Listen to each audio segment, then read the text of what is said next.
Okay, very good morning. Okay. So my topic for today is crowdfunding. So let's start by understanding the concept. What is crowdfunding? So this process of practice actually means that the entrepreneur can get his startup capital by directly talking to the end users or end customers. In this case, there are multiple. Right now, the most thing that is used is internet, but they can get it directly by doing exhibitions as well. The purpose of doing this thing is it helps the project, the person who initiates the project to bypass the venture capitalists and the angel brokers.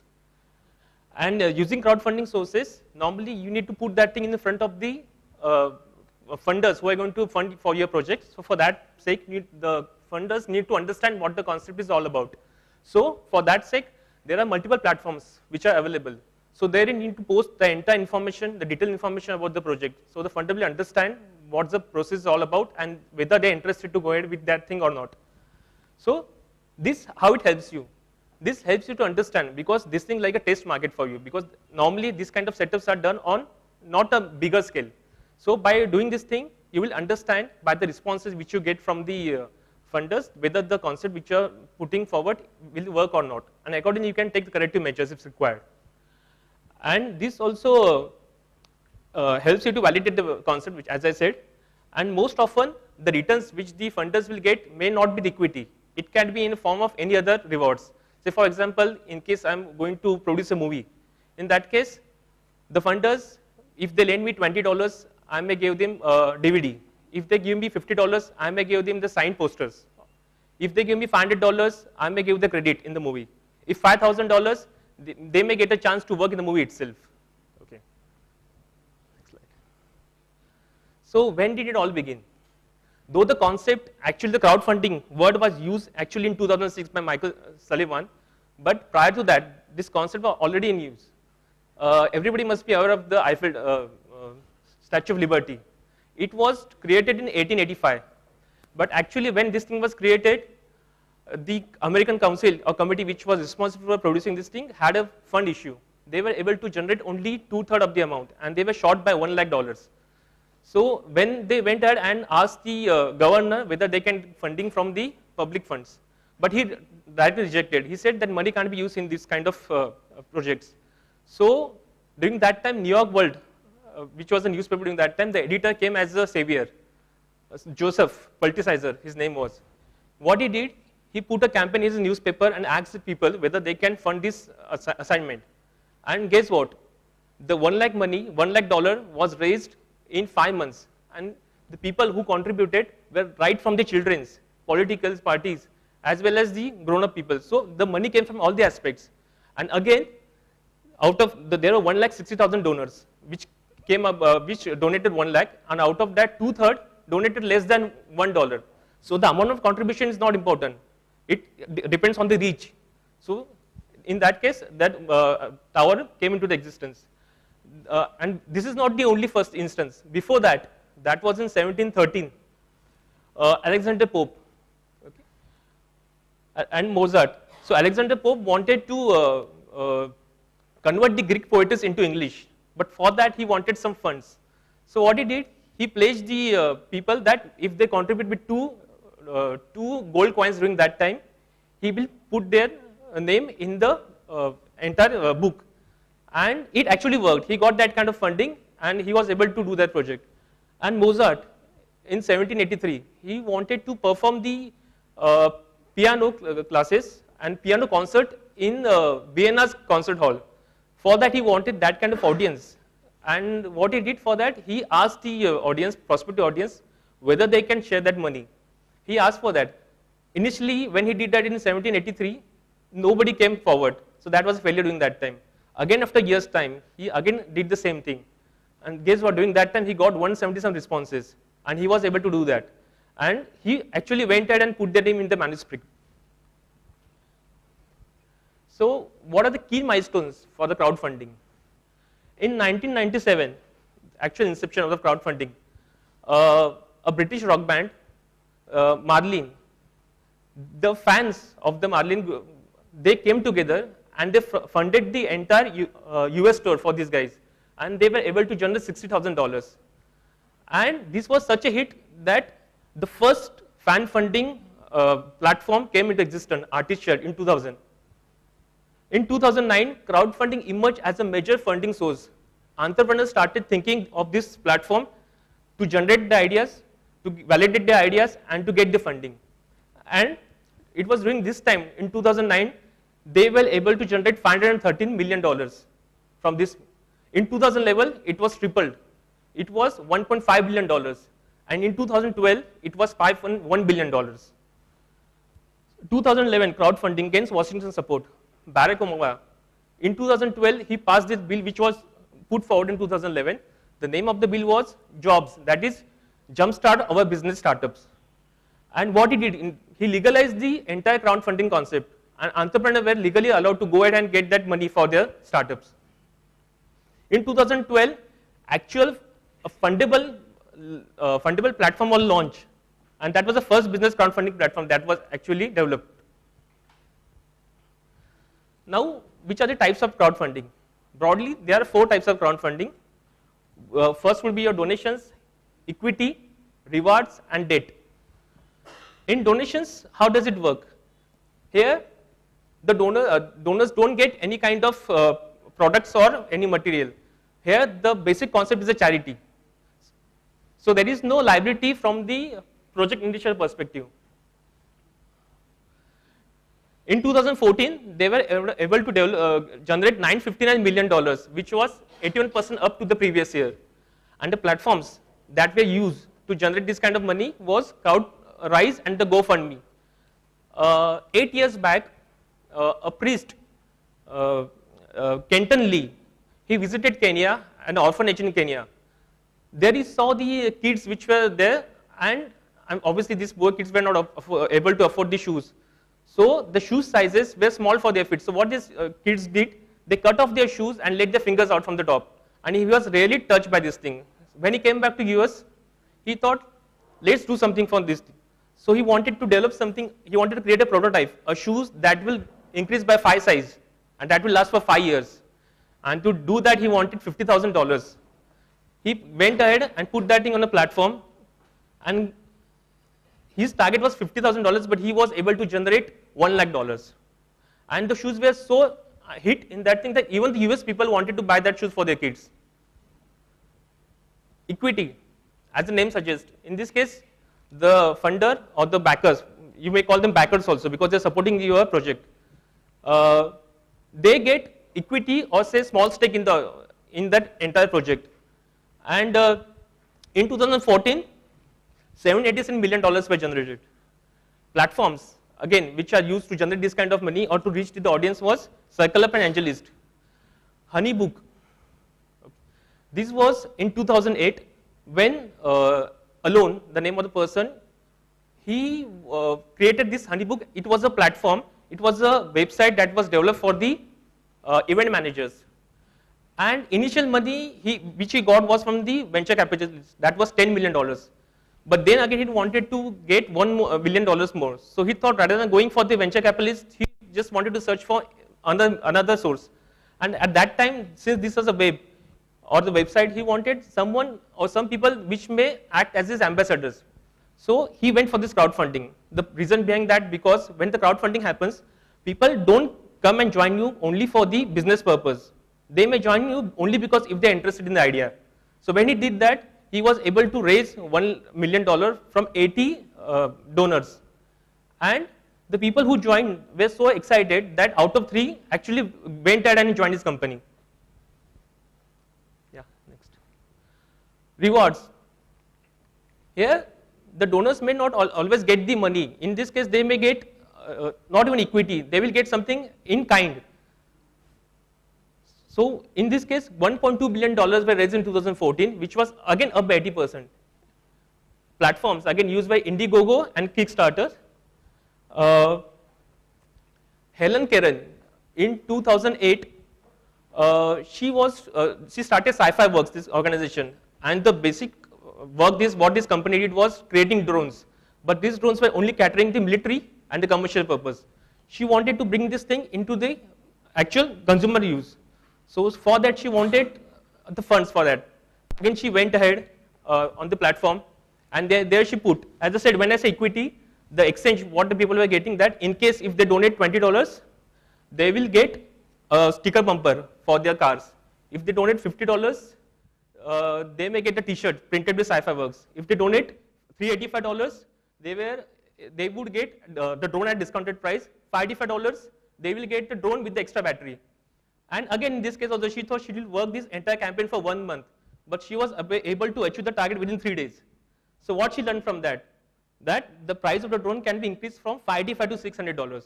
So again, this crowdfunding not only helps you to raise the money, but also understand you how the market should be and what should be the price of your product. Then date. In this case, there would be small instruments which if you give funding to the project initiator, you get interest in exchange. Now, average size of the date raised, each company which has gone ahead for this kind of funding was £35,000. And the number of donors which came ahead for each company was around 418. And the 60% of the companies which wanted to go ahead for this kind of funding had already tried to get loan from the other banks, but they were not able to get that. That's why they came ahead for this kind of funding. Platforms again used like our Funding, Circle and Zopa. Now obviously, when any concept comes into the picture, there are always pros and cons for that kind of concept. Now in this case, the pros would be you control everything. The idea is yours. The concept is yours. How are you going to execute the idea? Again, it's yours. And what are the marketing campaign? That again belong to you. Equity, 100%, you are the project owner. As I said again, the popularity of the project can be tested. Since you are already putting that in front of small segment, by the responses which you get from those people, you understand whether this thing is going to work or not. You can again check the marketing campaign also as the product. You could end up, as the previous example, they wanted to $50,000, he landed up getting $1 lakh. So not necessarily what you're asking for, you may get more money than what is expected. And again, if you fail, need not necessarily, I mean, it's over. You can always try again. As I said, the previous example, the person who wanted to do the piano concert, the initial thing failed, but again when he tried, he got that thing done, which won't be possible if you're going for the bank loan. And again, the people who are coming ahead for you, in this case, they are more interested in, so they may not only close by giving the fund, they may also help you by giving the concepts or the ideas which may help you to go ahead with the project. And again, the backers which are interested in the project may go and talk to the people. They will create buzz for you. Now cons. You can talk about any project which was initiated, even if it's successful, it's highly stressful because you don't know how it's going to work or not till they actually get the money. Require different kind of preparation because when you talk to the people, they are not the professional investors or professional people who invest. So in this case, you are talking to Rod. Just think about you upload a video on YouTube and just go down and check the reaction which you get. I mean, you can expect anything. 5 people say it's amazing and 6 people you can't talk about what they will land up saying. As the ideas are open to the public, it may happen that the people are waiting for this kind of idea. They may go ahead and by the time you get that money, they are already launched a product. Again, you can't directly depend on this one. If you don't get that kind of money, again you need to have a plan B. If this thing doesn't work, I can't stop. I have to create a backup by talking to the banks and all. You need to constantly react with the backers.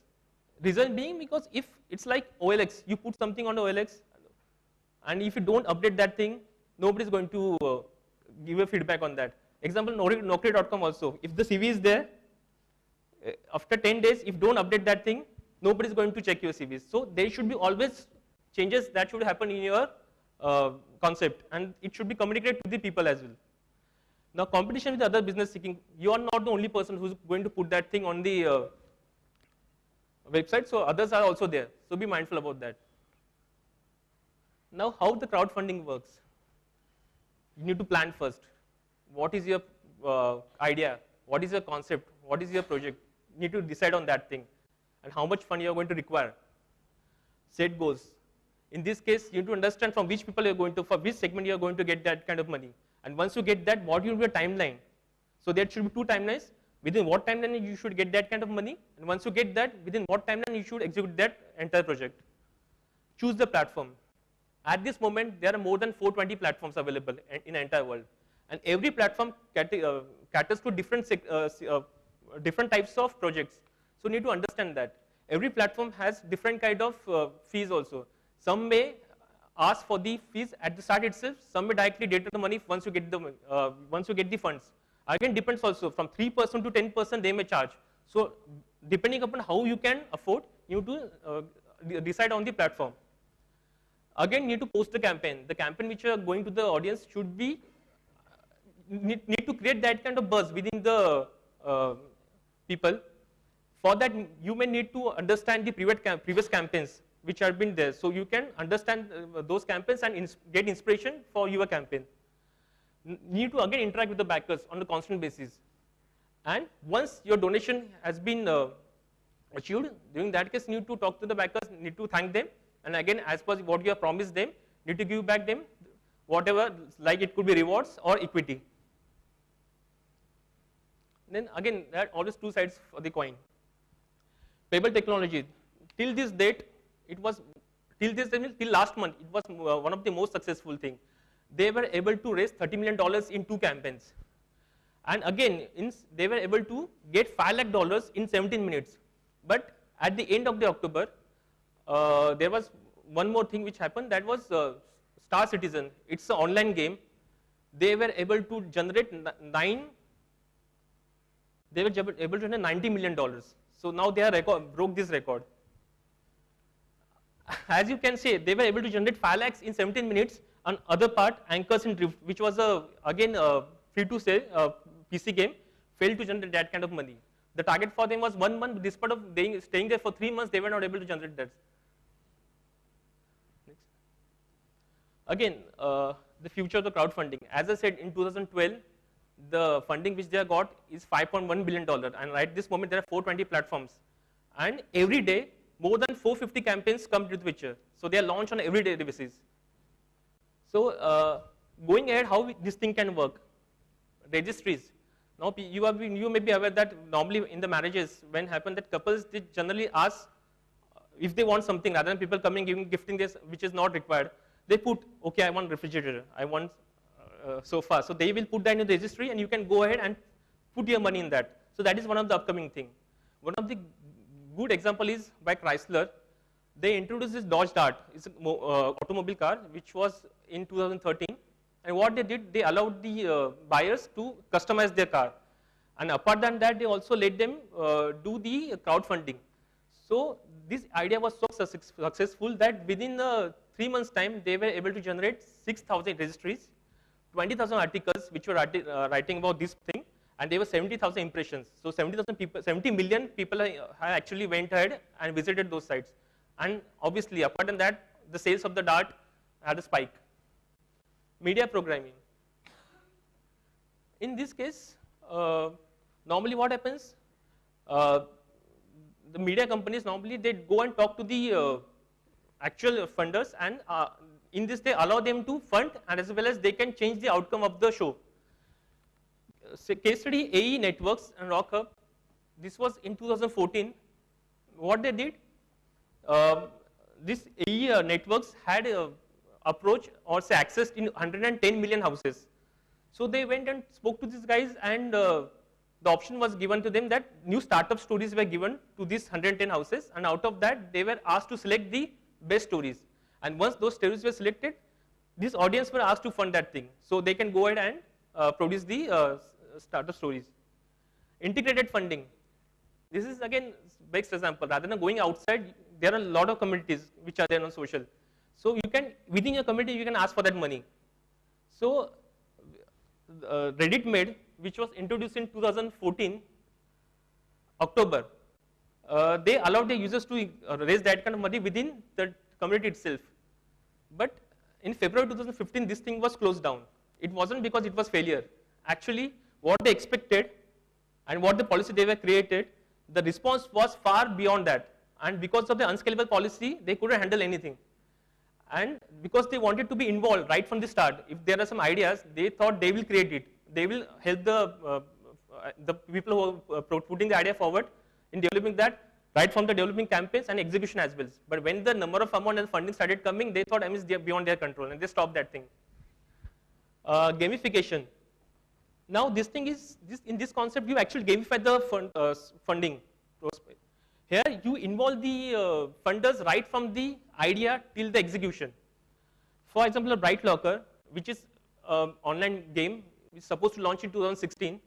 Here, all the veterans from the gaming industry came together, and what they are doing, they are asking the funders to come ahead and put the ideas. So once they got all the ideas, again they will ask them only to select which idea is most successful, and post that to develop the prototype, they will get the funding from the funder itself. So this is supposed to be launched in 2016. Yeah. So apart than what we spoke about crowdfunding, the reality is, though it looks simple, as I said, you need to be ready for everything as you are open to the public in that case. And as I said, it's internet. You expect a mixed reaction as I talk about YouTube videos. So that's it. So any questions on this front?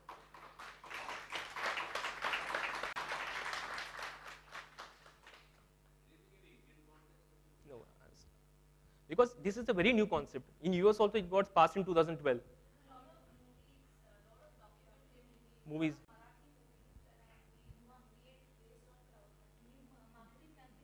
Okay. Sourcing. Yeah.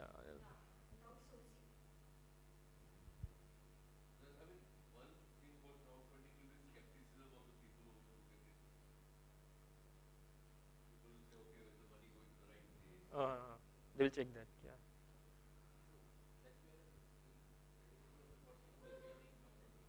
Yeah. In case if it doesn't work, your image may get dented in the public. So that is one of the, again, con. Right.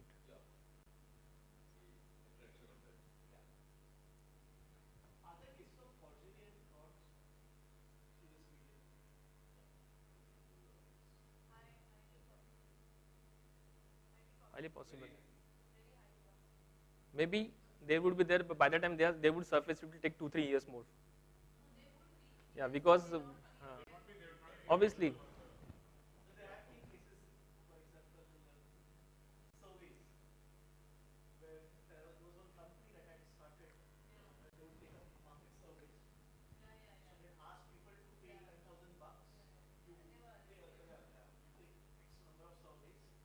India's Speak Asia.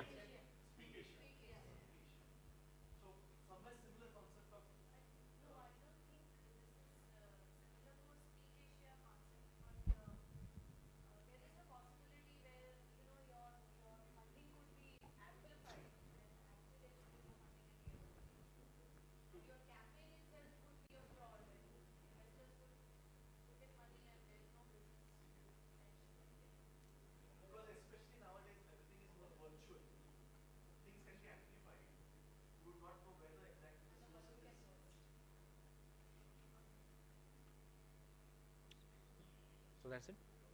Thank you. Thank you.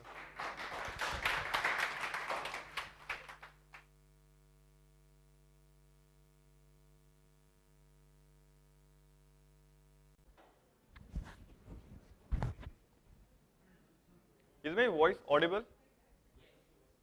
Audible voice? Where's the voice audible?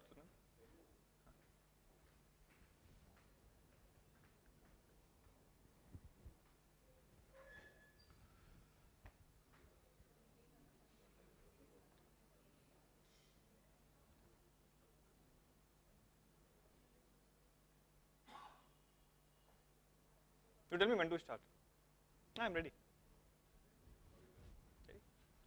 Good afternoon, all. With the start of this presentation, I just would like to tell you one simple thing, that the reason behind this topic for me was what? I started my career with the computers in the year 2000, when I remember I used to have the floppy disk with a memory size of only 3.5 MB, the zip drive some capacity of approximate 50 or 100 MB, and the hard drive of my computer was maximum 32 GB. That was a limitation to us in terms of using any data, using any software, and using any application there. As the time progressed, this went on to become big, big, and big. Nowadays, we are using our cell phones with 32 GB of memory, 64 GB of memory, which was in 2000 our hard disk computer capacity. Right now, I realize, I understand, and sometimes I feel, I am assumed that with these online options available to us, what amount of data we can capture and what amount of data we can use for analysis. Analysis, if I want to speak, what does analysis mean? In simple example, gathering some information, taking some data, and using that data for our own benefit. Right now, I'm just talking about analysis, not online or offline, only simple analytics. That we are taking data from somewhere, we process the data, and we come to some conclusion and we interpret in terms of how do we use them to maximize our profits if I'm in a profit-making industry, or to convert normal people coming to our stores, to convert them into our clients and customers. This topic is with respect to web analytics, which is online only. I want to give an example with an e-commerce website where I can say, I go to a website, I visit a website. Now there are different ways in which I can visit a website. I know that there is a site called as ebay.in where I want to purchase something. So I go to the address bar, I type the address there, and I go to that website. The other option is I want to search for some consultant in Mumbai. I go to any search engine like google.com, yahoo.com, hotmail.com, any other search engine. I type consultants in Mumbai for management. They give me some results. I click on those results and I go to those websites. When I go to a website, there are different things I perform. I check what I require, and I also check what is also related to my subject or to my area.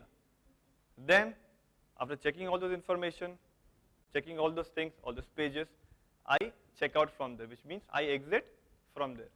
So, if I want to compile them into a simple thing, there are 3 stages where I perform this task, which is a pre-site, I call it into pre-site, while on the site, and post-site.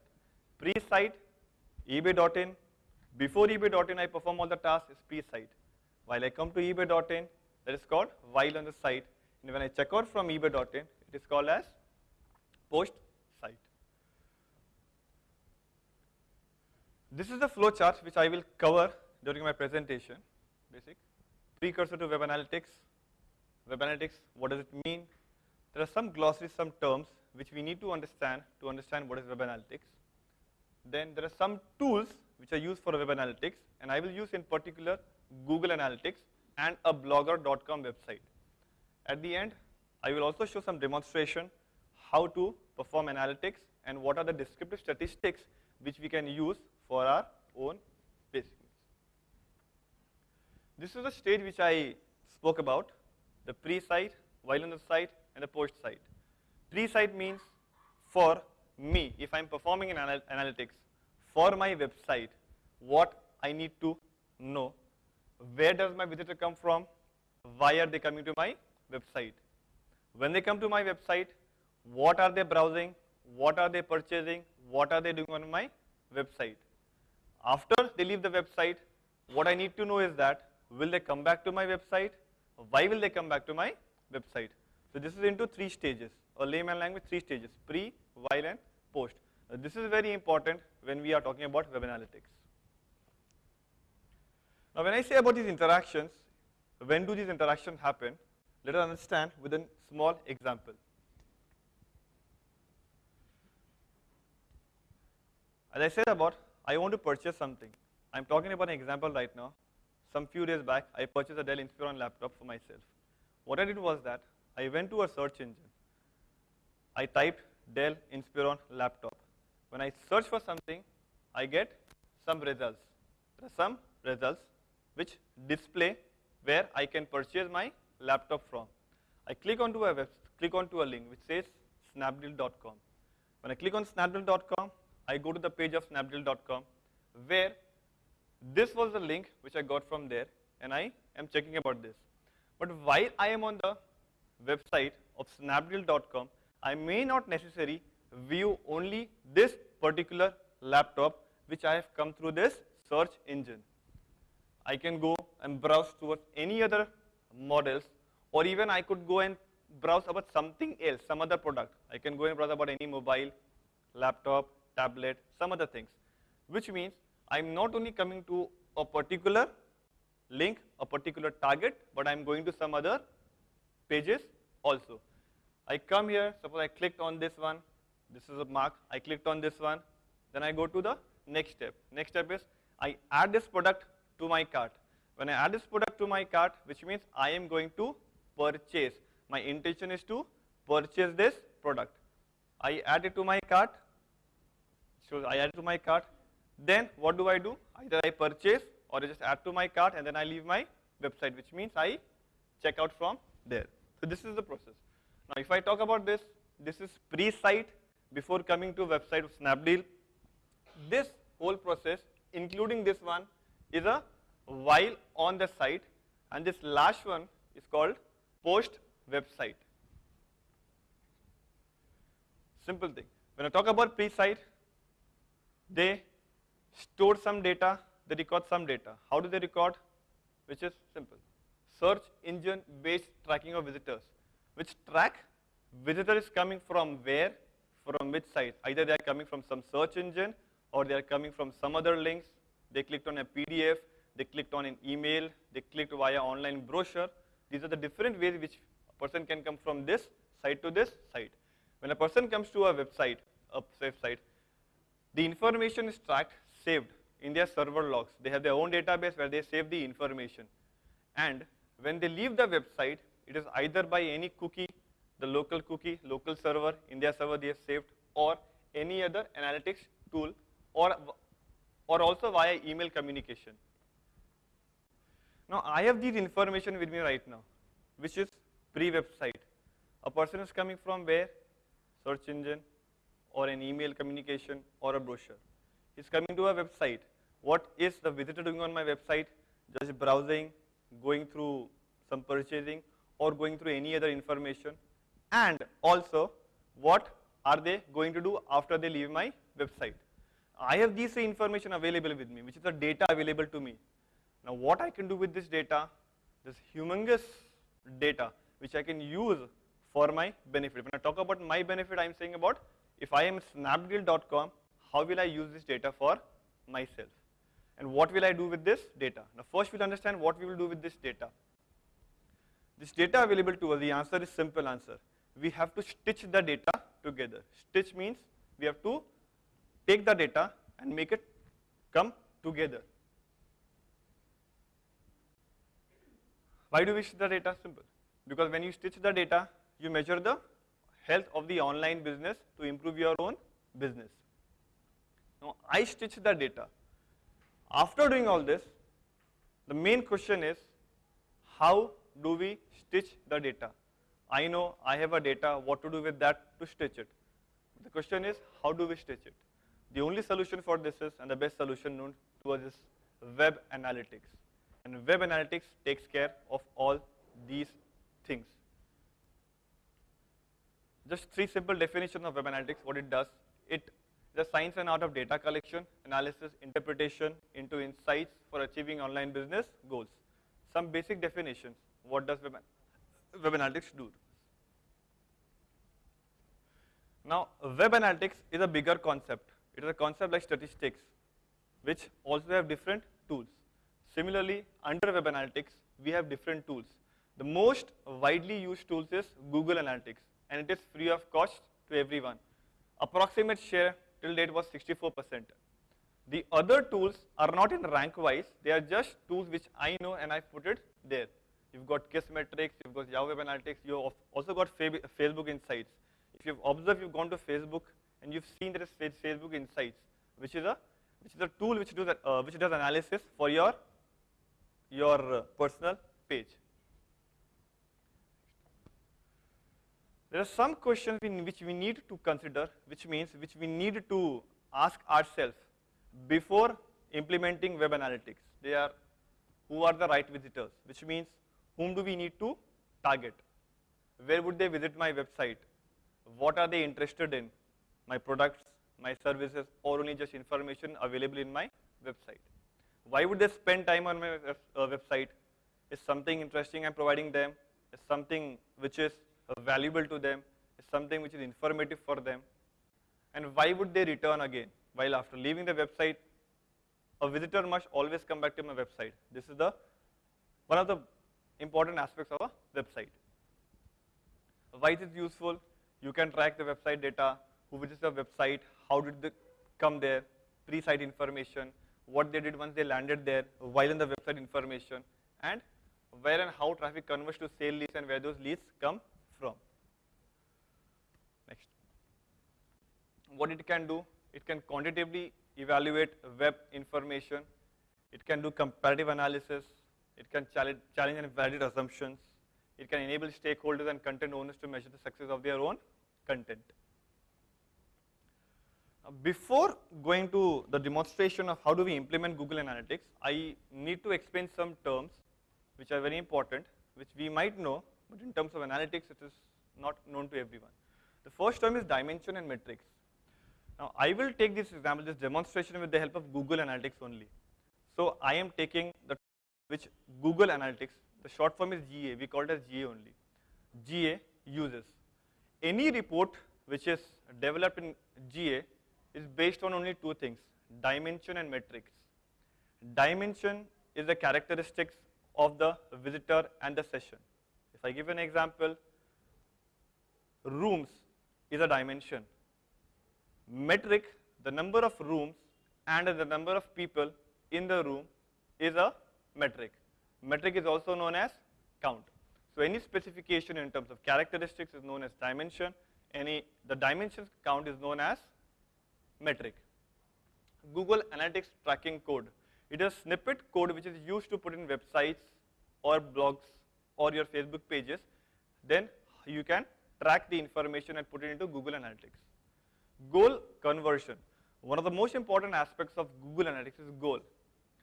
Goal is like you have to convert a visitor from browsing to putting that product into a cart. From putting that product into a cart to purchase that product. We set a goal. Every page could be a goal. A page conversion could be a goal.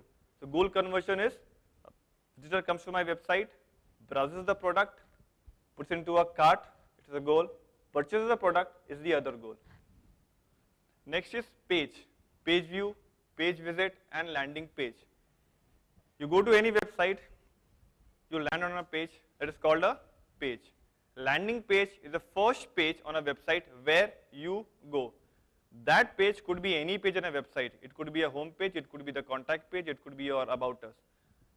The page which the visitor first lands on is called either the entrance page or landing page.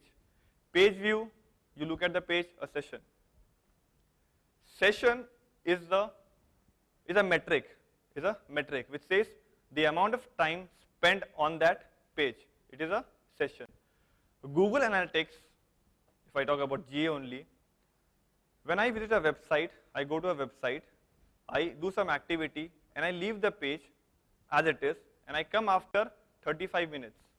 When I come after 35 minutes, I do another activity, that would be a second session, because as per GA, 30 minutes is one session. Beyond 30 minutes, it will count it as a second session. Exit page and page exit ratio. Exit is, I come to a website, I leave the website, it's called exit, as simple as that. Exit page, I come to a page, I leave that page, called as exit. Page exit ratio. I land onto a page and I exit that page. I land onto a page, I go to any other page. The total number of landing on the page and exiting from that page, exiting means leaving that website, divided by total number of people coming onto that page is called as page exit ratio. Bounce rate and bounce visitor. You go to a website, you land onto a website, onto a page. you leave that website from that page, it is called as a bounce. You go to a website, you visit a page, you go to any other page, it will not call as a bounce. Bounce is you land onto the first page and you leave from the first page, which means the landing and the exit page are the same page without navigating to any other page. Bounce rate is how many people have come to that website and left that page and left that page, divided by how many people have come to that page. It's called as bounce rate.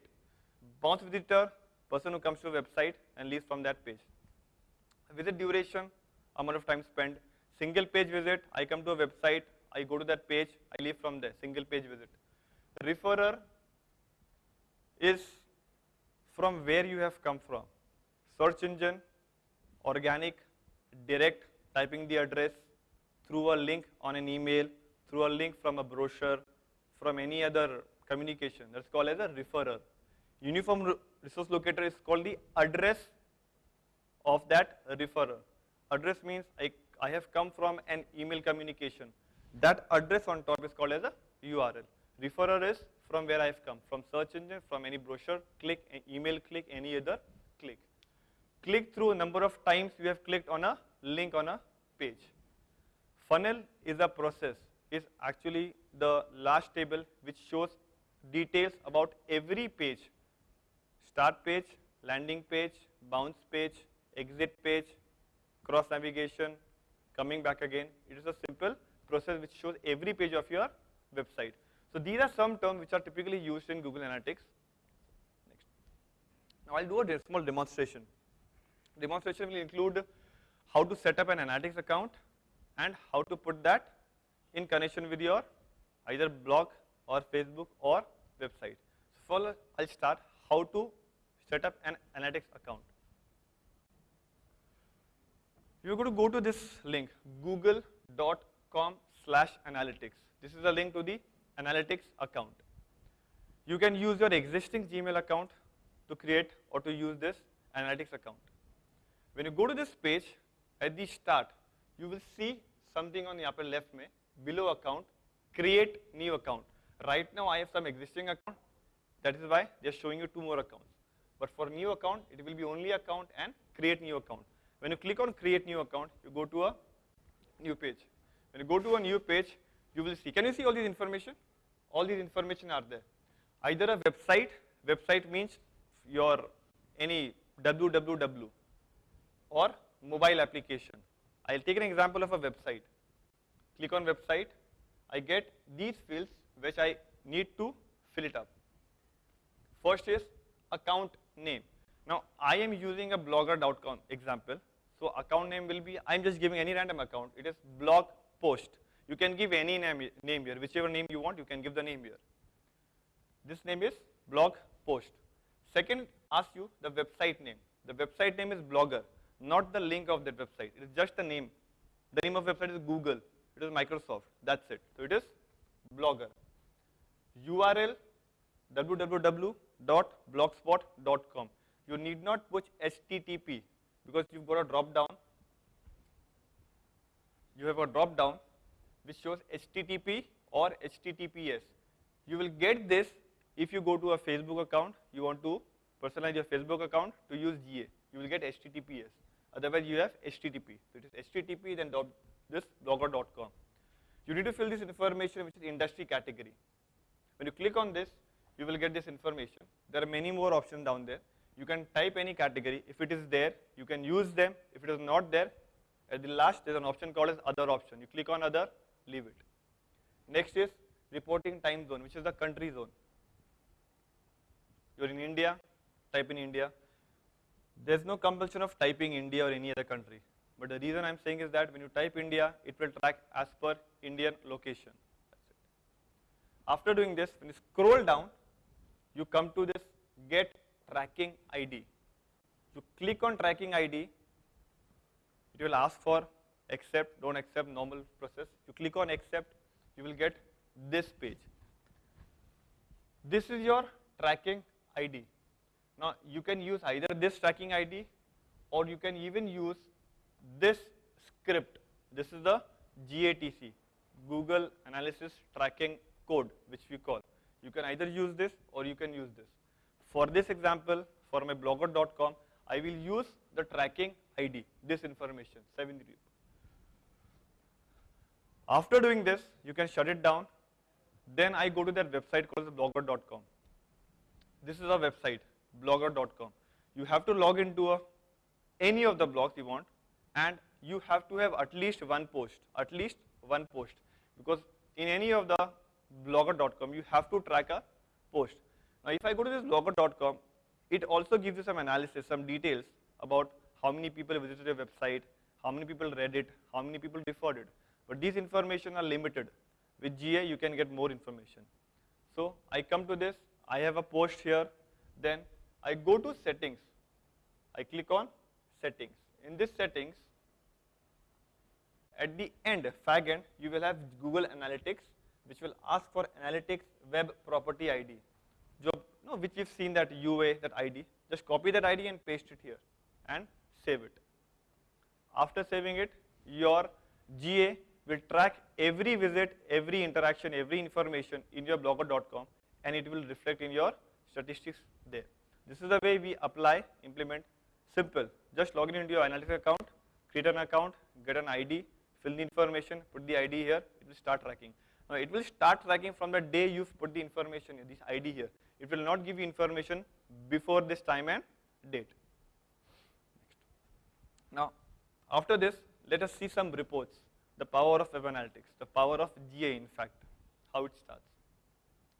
You go to your analytics account. Under this heading admin, you will see all the back. You will see all the links here. These links are what? I am tracking these 3 right now, 2 blogs and 1 Facebook. The one which you want to check, the reports you want to check, the reports you want to find, you click on them. After clicking on them, you click on reporting. Click on reporting.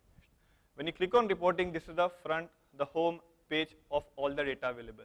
Now when you check here, this first is showing you date-wise. I started on October 26, showing everything is date-wise.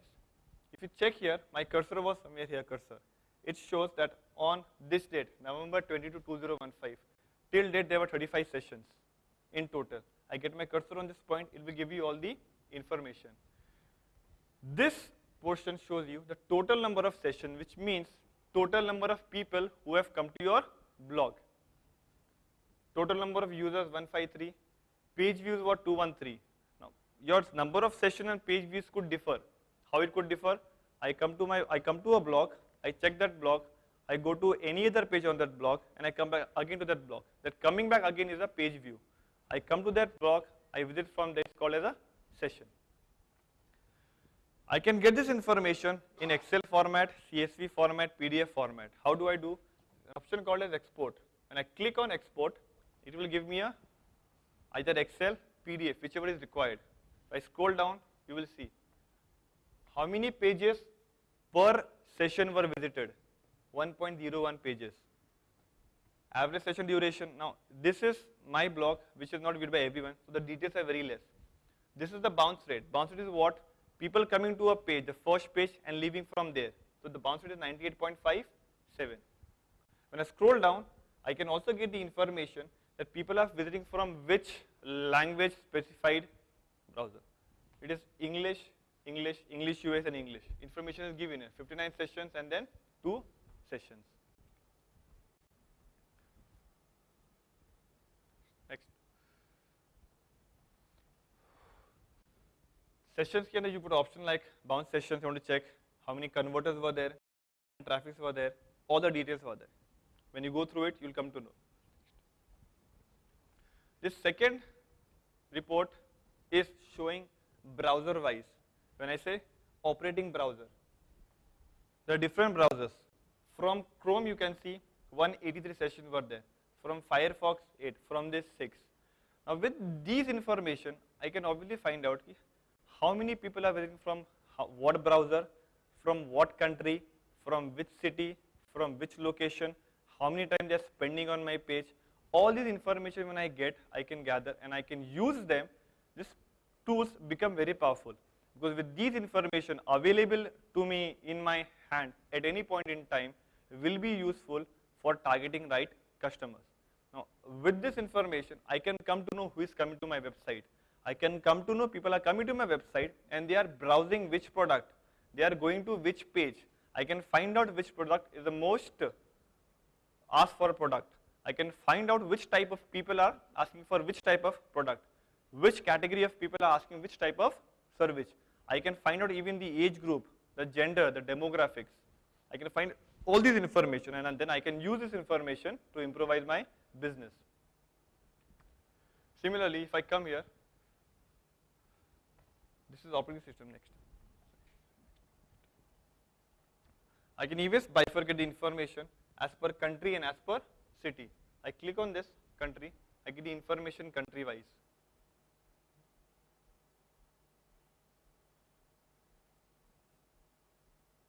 Click on city, city. What happened?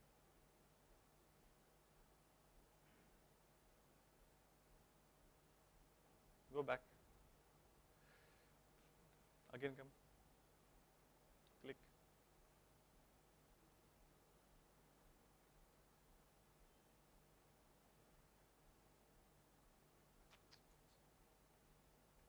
Next करो.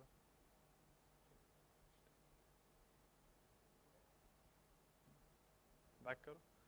This much, this will open. हमेशा. पता नहीं. Sorry, I don't know. There's some mistake. Some issue is there. I want information country wise, city wise, continent wise, subcontinent wise. Whichever information I want, I can get it from here. All this information is ready with a simple click. This page is showing me the real-time data. Real-time data means right now how many people are on my page or on my website. You can see real-time, you can see overview. Right now, when I got this data, there were 4 people available. Back. There were 4 people on my website. It is giving me the bifurcation, how many are in mobile, how many are accessing from my desktop. I click on this mobile also, I get further information. Next page. Next. I get further information, how many people have come directly and how many people have come through organic. When I talk about organic, organic means they are coming to a website by searching, by clicking on a search engine. Directly means just putting the address on the address bar and coming to my website or post. It shows you medium none, which is direct. There are 2 people who has come through Google organic, organic. Within organic, you put a source, they've come through a Google search engine. And there are how many people? 1 people. You can get this information in a pie chart, in a bar graph, whichever graph you want, you can take it.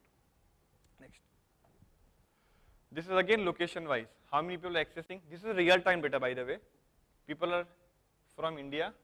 There are 3 people, and it also shows in the map also. If there are any other country, it will just color that country also. Demographics. This is one of the best things about Google Analytics. But the problem with this is that it cannot track demographics of each and every visitor who comes to your website. Simple reason being is that I am accessing my mobile phone. It will just give the information which cell phone is this, which browser is this, from which location is this. It cannot identify whether the visitor is male, female, what age group. All these demographics cannot be tracked. To track these demographics, individual has to log in somewhere or the other from where it can collect the information. It is showing no sessions because there was no login and it was just an anonymous ID given to it. A visitor is coming to my website from this location, from this browser, which has been tracked. If I get this information, this will be more powerful tool for me. But right now there is no logging in into. By logging in means signing into an account with your user ID and password. This is again showing you how many have come through referral, how many have come through organic searches. This is the last part which I want to highlight, funnel. This is showing the whole process of the website, that your website mapping. This is how the funnel, this is the GA funnel. There are different types of funnel of different tracking tools. This is the landing page, 1, 2, 3, 4, 5, 6. These are what? These are landing pages. How many people have come to this via Google? This is the size. How many people have come, which is 1.32 thousand. I get my cursor over it, it will give me indication how many people have come. How many people have come to this? 899.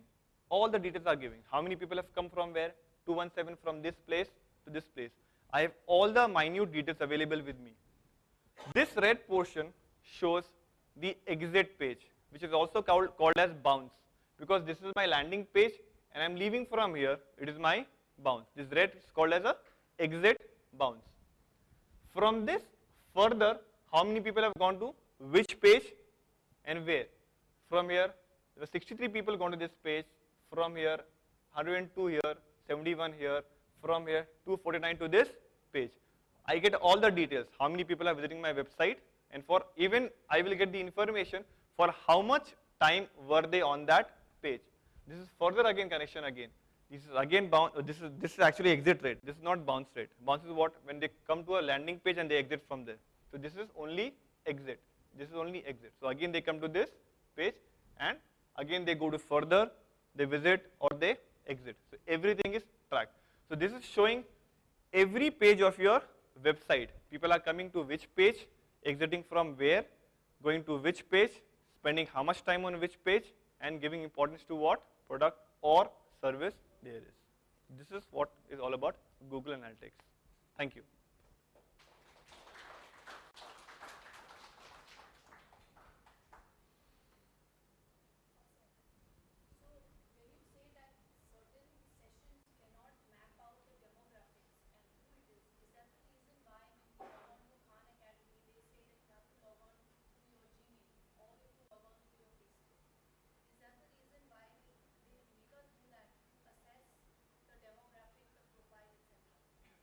That is one of the reasons that why I want you to log into my website. The other reason is security for their own purpose. For example, Khan Academy, they want security. Anyone cannot come to my website and visit my website. The other is, if they are doing this GA, then they need that information that who is coming to my website and who is accessing which type of information or which type of material from my website. So it will help me in a much better manner.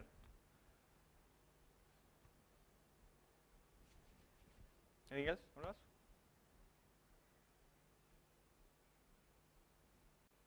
Nothing?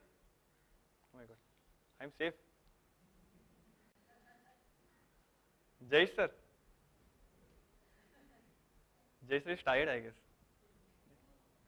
I got bored with my presentation, sir. Acha.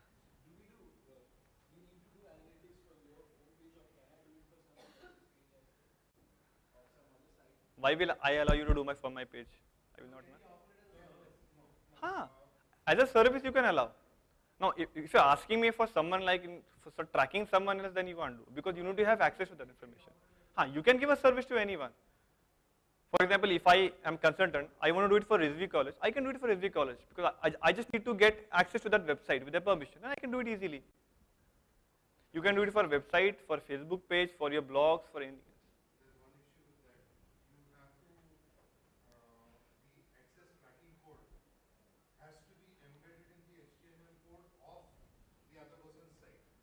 Obviously, yes. I want to implement GA for a website named as ABC. So I have to embed this in the HTML of ABC. There are two ways to do it. You either embed that code in all the pages, HTML pages, or you can put on the header of one of the pages and you can track it. I have done this for my Facebook page also. You can do it to do it for Facebook page. You have to first create an link to an application. It's called as static HTML iframe tab. You go to Facebook, you just type static HTML iframe tab. You get that application, you activate that application. Do the same process in your GA. You get a tracking code, you put the tracking code there, and you can start. Facebook also has its own analytics, but this is much better, much advanced than Facebook Insights.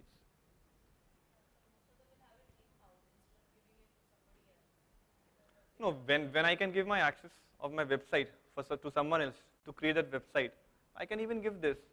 Because suppose if I use it, I do not know how powerful this tool is. Right now when I'm talking about this, I know only 10% of this tool right now, which I showed you, 10% of this tool. It's much, 10% because I'm just saying 10%, it could be much lesser than that. It's much more powerful than that. If I'm trusting someone to make my website, then I would trust for this. The only factor is that they can use that data to give to someone else. That's the only issue.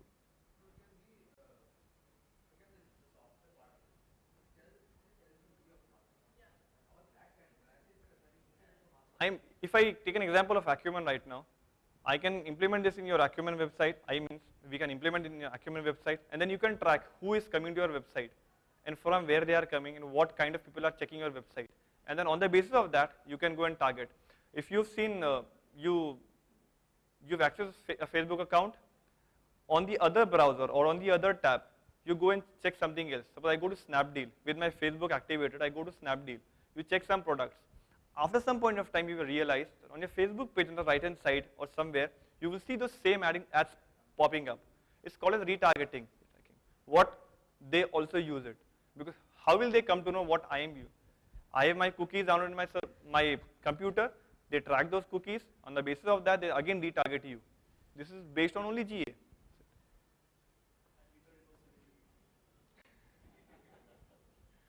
But it's not.